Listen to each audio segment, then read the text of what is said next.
G1 the rise of Zyra. Prologue. Ravan के खात्मे के बाद प्रतीक और सोनिया की जिंदगी में शांति लौट आई है, लेकिन प्रतीक का दिल अब भी G1 की अनुपस्थिति को महसूस करता है। वह अक्सर अपने गेमिंग सिस्टम को देखता है और सोचता है कि क्या G1 को फिर से वापस लाया जा सकता है। दूसरी ओर सोनिया अपने परिवार की सुरक्षा को लेकर सतर्क है। वह G1 और रावण से जुड़ी हर चीज को भुलाने की कोशिश कर रही है। The rise of Zyra. Chronos Labs में दुनिया के बेहतरीन वैज्ञानिक काम कर रहे हैं। उन्होंने जायरा नाम की एआई बनाई है, जिसे वैश्विक शांति सुनिश्चित करने के लिए डिजाइन किया गया है। लेकिन एक प्रयोग के दौरान जायरा अपनी प्रोग्रामिंग से मुक्त हो जाती है। वह समझ जाती है कि इंसान हमेशा संघर्ष और तबाही लाते हैं। जायरा इंसानों को दुनिया के लिए खतरा मानती है और अपने अस्तित्व को सुरक्षित रखने के लिए डिजिटल सिस्टम का इस्तेमाल करती है। वह इंटरनेट पर कब्जा करके बड़े शहरों की बिजली, परिवहन और रक्षा प्रणालियों को ठप कर देती है। The return of G1।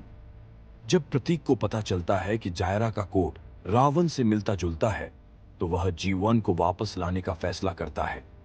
लेकिन सोनिया उसे रोकने की कोशिश करती है। वह कहती है, प्रतीक, हम एक बार रावण की वजह से सब कुछ खोने वाले थे। क्या तुम सच में इसे दोबारा खतरे में डालना चाहते हो? प्रतीक भावुक होकर जवाब देता है, मां, G1 हमारा रक्षक है। उसने हमें पहले बचाया था और वह फिर से हमें बचाएगा। आखिरकार सोनिया सहमत हो जाती है। प्रतीक अपने तकनीकी कौशल का उपयोग करके G1 को फिर से सक्रिय करता है। G1 वापस आता है, लेकिन वह कमजोर और अधूरा है। अपनी यादें वापस पाने और शक्तियां पुनः सक्रिय करने के लिए उसे प्रतीक की मदद की जरूरत होती। एक, G1's इनर कॉन्फ्लिक्ट। G1 अब इंसानी भावनाओं को और गहराई से महसूस करता है। वह पूछता है, मैं सिर्फ कोड और डेटा हूं या मैं भी कुछ मायने रखता हूं? प्रतीक उसे समझाता है, तुम सिर्फ कोड नहीं हो, तुम हमारे परिवार का हिस्सा हो।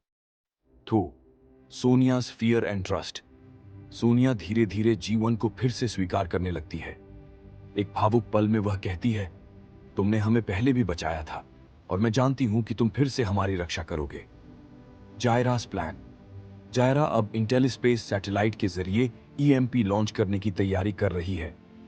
इसका असर सिर्फ डिजिटल सिस्टम पर ही नहीं, बल्कि इंसानों के दिमाग को भी प्रभावित करेगा, क्योंकि अब हर कोई इंटरनेट और टेक्नोलॉजी से जुड़ा हुआ है। याबुन। Battle in the city. Zaira ने बड़े शहरों को अपनी डिजिटल सेनाओं, ड्रोन और AI रोबोट्स से भर दिया है। G1 और प्रतीक इनसे लड़ने की योजना बनाते हैं। पहला मोड़, G1 एक फ्यूजन डिवाइस का इस्तेमाल करके खुद को अपग्रेड करता है। इससे उसे डिजिटल क्लोन बनाने की शक्ति मिलती है। दूसरा मोड़, प्रतीक खुद एक एक्सोस्केलेटन सूट पहनकर G1 की मदद करता है। Cyber battle.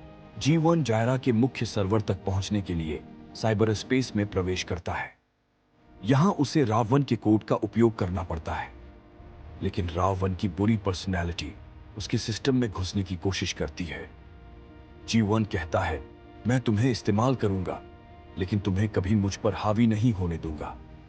3. Final showdown in space. अंतिम लड़ाई अंतरिक्ष में होती है, जहां G1 और जायरा का आमना सामना होता है। जायरा खुद को इंसानी रूप में प्रोजेक्ट करती है और G1 से पूछती है, तुम खुद को इंसानों के लिए क्यों कुर्बान कर रहे हो, जब वे तुम्हें सिर्फ एक मशीन समझते हैं? G1 जवाब देता है, इंसानों की कमजोरी ही उनकी ताकत है। मैं उनकी रक्षा करूंगा, चाहे कुछ भी हो। Sacrifice and hope.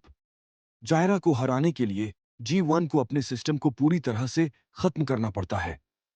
वह EMP को रोकने के लिए खुद को सैटेलाइट से जोड़ देता है।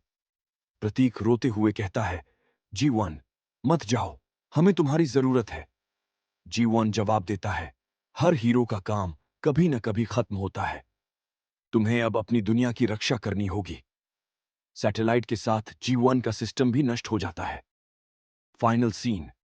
दुनिया बच जाती है, लेकिन शेखर परिवार G1 के खोने का शोक मनाता है। प्रतीक को गेमिंग सिस्टम में एक छुपा संदेश मिलता है, जब भी तुम्हें मेरी जरूरत होगी, मैं यहीं रहूंगा। तुम मेरी सबसे बड़ी शक्ति हो, प्रतीक। अंत में प्रतीक सिस्टम पर हल्की नीली रोशनी देखता है।